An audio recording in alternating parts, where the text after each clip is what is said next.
السلام عليكم. هي ممكن من اللي بتنزل الشارع معرية نص شعرها، تحط ميك اب كامل، بتلبس بنطلون ضيق، تجيلها الهداية من عند ربنا كده وربنا يشرح قلبها؟ دي قصة جميلة حبت اختكم تشاركها معانا. بتقول: عاوز اقول حاجة، انا بلبس بناطيل وببين شعري من الطرحة وبخرج بميك اب، ومرة واحدة لقيت نفسي قدمت لبنتي مدرسة ازهر، وطبعا جبت لها محفظة قرآن في البيت. المهم ربنا كرمني بمدرسة بتحفظ بنتي القرآن بطريقة حلوة كده، اسمها التدبر. يعني بتشرح السورة الأول، كل آية لازم تشرحها الأول عشان تدخل في دماغ البنت. المهم مرة على مرة المحفظة دي قالت لي: عاوزة أشرح لك تدبر انت كمان. طبعا أنا في الأول رفضت رفض تام، وهي طبعا ما سابتنيش، فضلت كل ما تيجي تقول لي: سيبيه اللي في ايدك وتعالي احضري التدبر.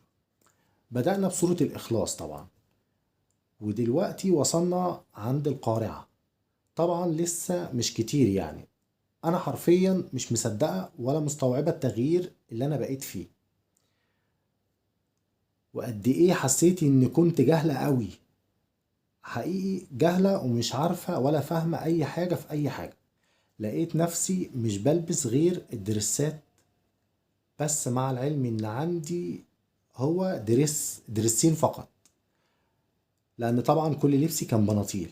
بقيت اجيب بندانات سوري ومش ببين ولا شعرايه واحده. منعت الميك اب، مش طايقه اسمع اغاني. بجد انا فرحانه قوي بنفسي، فرحانه ان بنتي هتشوفني كده وهتعمل زي. عارفه اني طولت عليكم بس بجد فرحانه. ملحوظه كل ده احنا لسه في القارعه، والله ربنا. دي قصه، دي مش مشكله، دي قصه جميله، واحده حبت تشاركها معانا. ربنا يهدي كل من كان. لو عجبك الفيديو لايك وشير، وما تنساش تسيب لي رايك في تعليق، وادعي لنا كلنا بالهدايه.